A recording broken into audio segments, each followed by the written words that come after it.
सुंदरता के गुरूर में चूर शहजादी बानो अपने माँ बाप की इकलौती संतान थी। जब वो सवारी के लिए निकलती तो लोग अपने घरों में दुबक जाते, दरवाजे खिड़कियाँ बंद कर लेते, दुकानदार अपनी दुकानों के पर्दे गिरा देते, राहगीर अपनी राह से हटकर गली कूचों में चले जाते। अगर गलती से कोई राह में रह जाता तो उनके लिए जहाँ है वहीं औंधे मुंह लौटने का सख्त शाही फरमान था। जो बादशाह के इस शाही फरमान के खिलाफ जाता उनकी आंखों में तपते गर्म सरिये डालने का रूह कपा देने वाला कानून था। एक दिन शहजादी बानो की सवारी उसके ढेरों अंगरक्षकों सहित बाजार से गुजर रही थी। तभी बाजार के दूसरे रास्ते से एक बूढ़े राहगीर ने प्रवेश किया। तेजी से आगे बढ़ते शहजादी के काफिले को जब बूढ़े राहगीर ने अपनी तरफ आते देखा तो उसके पास इतना समय भी नहीं था कि वो भागकर कहीं छुप जाए। वो एक गरीब बूढ़ा मछुआरा था जिसके सिर पर मछलियों से भरी टोकरी थी। टोकरी को फेंक कर औंधे मुंह जमीन पर लेटता तो उसकी सारी मछलियाँ मर जाती। काफिला उसके पास आ पहुँचा। शहजादी के सिपाहियों ने उसे गिरफ्तार कर लिया। घमंडी शहजादी ने उसको देख अपने सिपाहियों को आदेश दिया इस दुस्साहसी को कैद कर लिया जाए और शाही फरमान के अनुसार 2 दिन बाद इसकी मलिन आंखों में तपता गरम सरिया डाला जाए। इतना सुनकर बूढ़ा मछुआरा थर-थर कांपने लगा और बोला, ए शहजादी, ए मल्लिका, मुझ गरीब मछुआरे की उम्र का लिहाज करते हुए मुझे रहम की बख्शीश दो। पर शहजादी बानो पर बूढ़े मछुआरे की बातों का कोई असर नहीं हुआ। उसने कहा, इस कमबख्त की आंखें फोड़ दो। इतना कहकर वो अपने काफिले के साथ आगे बढ़ गई। बूढ़ा मछुआरा कांपता हुआ माफी की भीख मांगता रह गया। डर के मारे उसके हाथ पैर कांप रहे थे जिससे उसकी मछलियां बिखर गईं। बहते नेत्रों के साथ वो मछलियां उठाने लगा तो शहजादी के सैनिकों ने धमकाते हुए कहा, क्या कर रहा है बदतमीज बूढ़े, तूने रास्ते को खराब कर दिया। तेरे पास इन सब के लिए समय नहीं है। इतने में एक नवयुवक आया और बूढ़े की मछलियां इकट्ठी कर उसके टोकरे में डाल दी। सिपाहियों ने गुस्से में नवयुवक से कहा, चल यहाँ से अपना रास्ता नाप। नवयुवक लड़का मन ही मन शहजादी को सबक सिखाने का निश्चय कर वहाँ से चला गया। शहजादी का खोखला गुरूर तोड़ने की ठान चुका नवयुवक जब खोजबीन करने और अंदर घुसने का रास्ता देखने शहजादी के महल के पास पहुंचा तो उसने देखा वहां बहुत कड़ा पहरा था। कदम कदम पर शहजादी के सिपाही उसके महल की पहरेदारी कर रहे थे। अच्छी तरह से ताक झांक कर वो सही मौके के इंतजार में वापस लौट गया। शहजादी अपने महल के चारों ओर इतना सख्त पहरा रखती थी। रात को जब वो सोती तो उसके कमरे में भी उसके खास पहरेदार पलंग के चारों ओर खड़े होकर उसकी निगरानी करते। फिर एक दिन शहजादी के दिल में पता नहीं क्या आया कि वो अकेली सोने को तैयार हो गई। इसी मौके की तलाश में नवयुवक बहुत दिनों से था। आधी रात को वो महल के सभी पहरेदारों को चकमा देते हुए शहजादी के कमरे में दाखिल हुआ। देखा शहजादी पूरे इत्मीनान से सो रही थी। पूरे कमरे में एक से बढ़कर एक शाही चीजें रखी हुई थी। तभी उसकी नजर वहाँ रखे लाल पत्थर पर गई जिसकी चमक से पूरे कमरे में रोशनी फैली हुई थी। उसने चुपचाप वो हीरा उठाया और जिस रास्ते आया था उसी रास्ते महल से चला गया। शहजादी की नींद खुली और कमरे में अंधेरा देखा तो वो घबरा गई।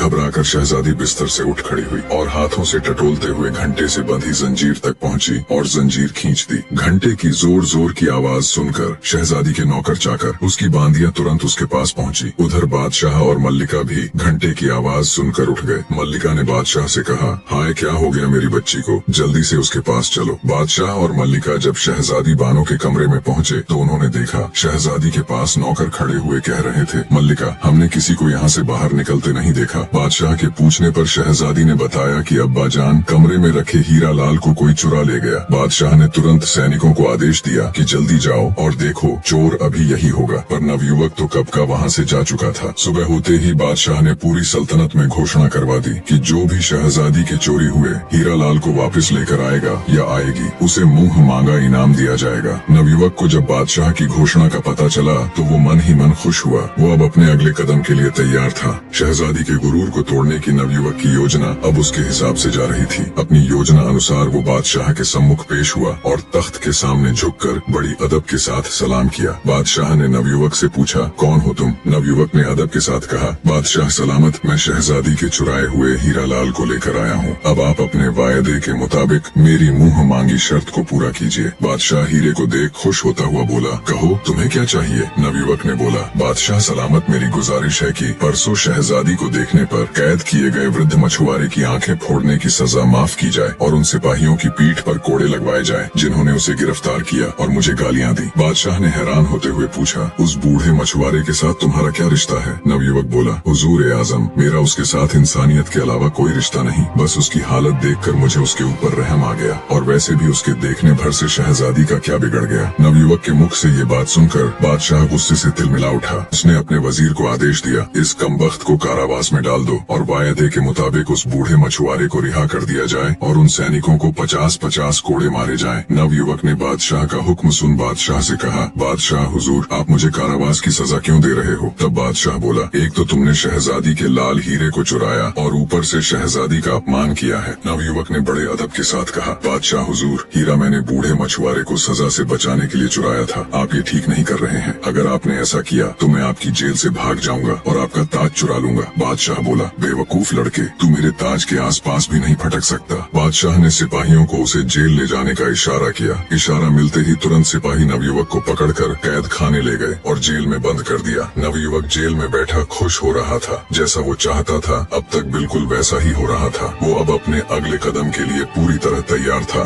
बादशाह शहजादी के पास गया और हीरा लाल देते हुए उसे सारी दास्तान सुनाई। शहजादी ने कहा, अब्बा जान, उस दुस्साहसी की इतनी मजाल कि उसने मेरे कमरे से हीरा लाल चुराया और अब आपका ताज चुराने की फिराक में है। उस दुष्ट व्यक्ति को बीच चौराहे पर खड़ा करके उसके दोनों हाथों को कटवा दीजिए ताकि फिर कभी कोई ऐसी जरूरत करने की सोचे तक नहीं। बादशाह ने शहजादी से कहा, बेटी तुम चिंता मत करो, जैसा तुम कहती हो उसके साथ वैसा ही किया जाएगा। बादशाह ने पूरे राज्य में घोषणा करवा दी कि कल सुबह राज्य का हर व्यक्ति शहर के चौराहे पर आ जाए। बीच चौराहे पर शहजादी के महल में चोरी करने वाले दुष्ट नौजवान व्यक्ति को खड़ा कर उसके दोनों हाथ काटे जाएंगे। बादशाह का वजीर जब कैद खाने जाकर नवयुवक को ये खबर देता है तो नवयुवक जोर जोर से हंसने लग जाता है और कहता है, तुम सब पागल हो गए हो, सुबह तक यहाँ कौन रुकेगा? मैं तो आज रात ही बादशाह का ताज लेकर यहाँ से फुर्र हो जाऊंगा। वजीर ने कैद खाने के दरोगा को हुक्म देते हुए कहा कि आज रात कैद खाने के चारों ओर सख्त पहरा लगवा दीजिए। सुबह हुई तो बादशाह ने वजीर को हुक्म दिया, जाओ जल्दी लेकर आओ, उस कमबख्त को उसके हाथ कटते देखने के लिए मैं स्वयं भी बेताब हूँ। वजीर जी हुजूर कहकर तुरंत कारावास की ओर चल दिया। उसने कारावास के दरोगा को कहा, उस नवयुवक को लेकर आओ। दरोगा जब जेल के अंदर जाकर देखता है तो उसे वहाँ सिर्फ हथकड़ियाँ पड़ी हुई मिलती हैं। ये देखकर दरोगा के पैरों नीचे से जमीन खिसक जाती है। वो भागकर वजीर के पास जाता है और बताता है कि हुजूर साहब, वहाँ तो सिवाय हथकड़ियों के कुछ नहीं है, लड़का जेल से भाग चुका है। वजीर बोला, बादशाह सलामत, अब तुम्हें नहीं बख्शेंगे। दरोगा बोला, हुजूर साहब, पता नहीं उस लड़के ने कैसे किया, क्योंकि आज रात तो मैं खुद उसकी निगरानी कर रहा था और थोड़ी थोड़ी देर में जाकर उसको चेक कर रहा था। वजीर बोला, मुझे कुछ नहीं पता, तुम बादशाह सलामत के पास चलो। दरोगा को लेकर वजीर बादशाह के पास पहुंचा और सारा माजरा बताया तो बादशाह का मुंह पीला पड़ गया, जैसे एकदम उसके शरीर से उसके प्राण निकल गए हों। वो आनंद फानंद में अपने शयन कक्ष की ओर दौड़ा। देखा तो उसका मुकुट भी गायब था। बादशाह को काटो तो खून नहीं।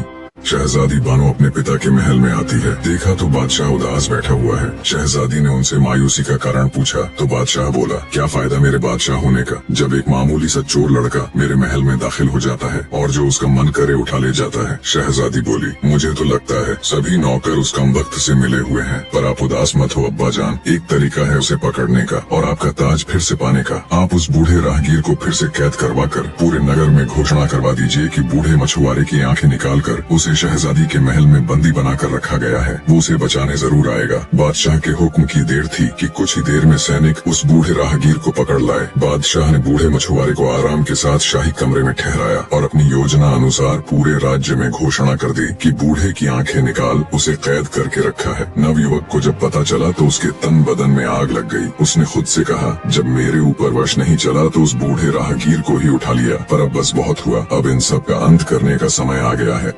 रात हुई तो शहजादी के महल के चारों तरफ कड़ा पहरा लगा दिया गया। कदम कदम पर शाही सैनिक अस्त्र शस्त्रों के साथ चौकन्ने खड़े थे। खुद बादशाह भी भेष बदलकर गश्त कर रहा था, पर तभी अचानक शहजादी के महल से हृदय चीर देने वाली चीख सुनाई दी। बादशाह आनंद फानंद में भागा भागा शहजादी के कमरे में दाखिल हुआ। देखा तो शहजादी जमीन पर पड़ी हुई है और उसका पूरा शरीर नीला पड़ गया है। तुरंत शाही वैद्य को बुलाया गया। जब वैद्य ने राजकुमारी को चेक किया तो उसके होश उड़ गए। कांपती आवाज में बादशाह से कहा, माफ करे हुजूर, शहजादी अब इस दुनिया में नहीं है। किसी जहरीले सांप के काटने से वो मर चुकी है। बादशाह के ऊपर तो जैसे मुसीबतों का पहाड़ टूट पड़ा। वो दहाड़े मार मार कर रोने लगा। बेटी, तुम मुझे छोड़ के नहीं जा सकती, तुम्हारे बिना मैं भी अपने प्राण त्याग दूंगा। पूरे महल में चीख पुकार मच गई। तभी वजीर की नजर वहाँ रखी एक कुर्सी पर गई जिसके ऊपर बादशाह का शाही ताज रखा हुआ था। वजीर बोला, माफ करना हुजूर, ये सही समय नहीं है, पर ये सब किया धरा उस चोर का ही है। वो ही यहाँ पर किसी जहरीले सांप को छोड़ गया और आपका ताज भी रख गया। शहजादी के मौत के गम में बादशाह पूरी रात रोता है। सुबह हुई तो रस्म अनुसार शहजादी बानो को दफनाया गया। शहजादी के गम में पूरे नगर की आंखें नम थीं। हर जगह एक अजीब सा सन्नाटा पसरा हुआ था। शहर की सभी दुकानें बंद थीं। हर कोई शहजादी के लिए दुआ कर रहा था। अगले दिन बादशाह जब शहजादी की समाधि पर फूल चढ़ाने गया तो देखा शहजादी की कब्र खुदी हुई थी। शहजादी का पार्थिव शरीर कब्र से गायब था। ये देख बादशाह को बड़ा भयानक सदमा लगा। अपने होशो हवास खो वो जमीन पर गिर पड़ा। वजीरों ने जब उस पर ठंडे पानी से छिड़का किया तो उसे होश आया, पर बादशाह अब भी अपने हवास में न था। वो सबकी तरफ ऐसे देख रहा था जैसे वो किसी को जानता ही न हो। 4 दिन के इलाज के बाद उसका होश ठिकाने आया। बादशाह को इतना गम शहजादी की मौत का भी न था जितना उसकी मैयत गायब होने का था। उसने दूसरे राज्यों से स्पेशल जासूसों की पूरी टुकड़ी बुला ली और शहजादी की मैयत का पता लगाने को कहा। शहर के चप्पे चप्पे में अब जासूस फैल चुके थे, पर उन्हें क्या पता था शहजादी का चोर तो कब का मुल्क से बाहर जा चुका था।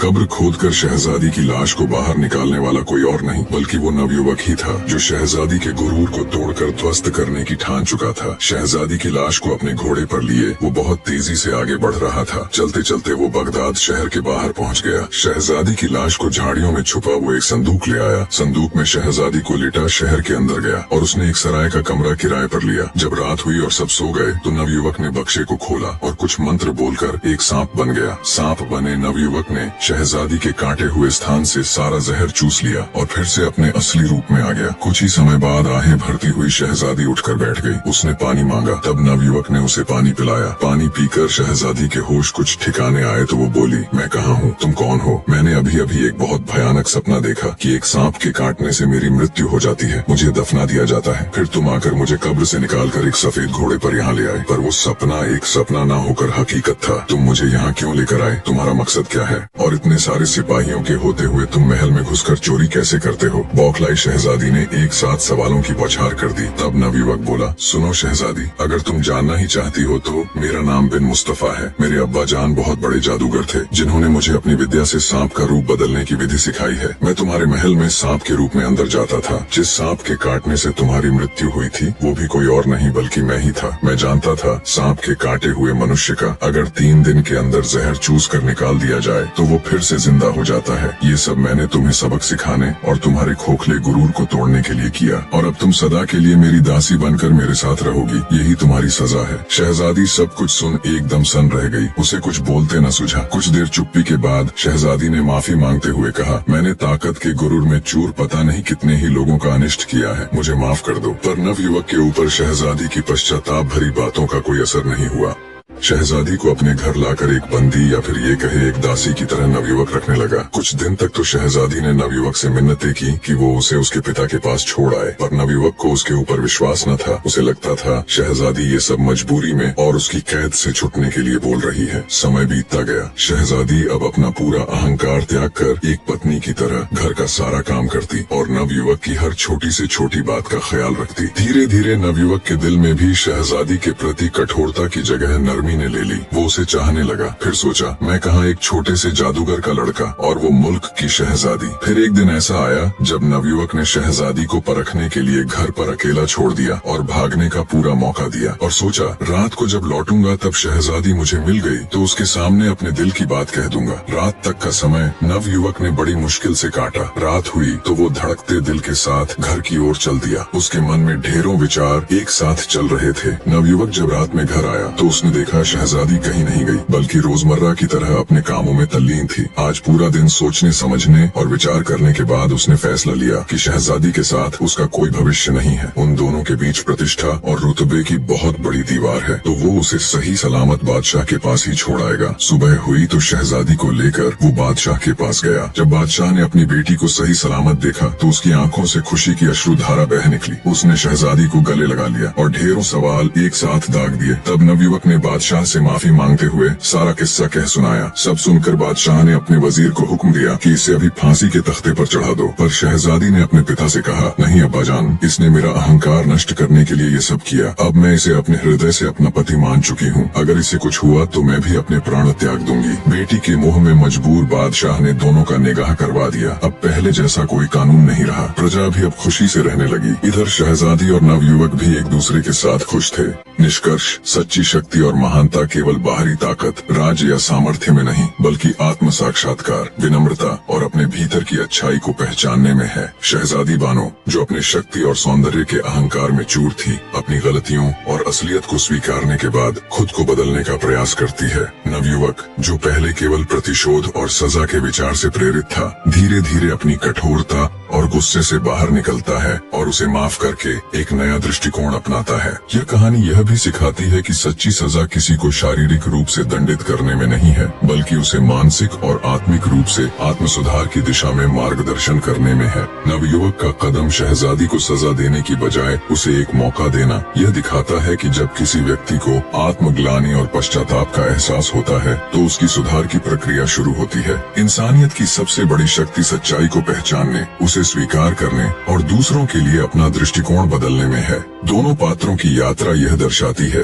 कि जब हम अपने अंदर की अच्छाई को पहचानते हैं और उसे अपने जीवन में उतारते हैं, तभी हम सचमुच महान बन सकते हैं।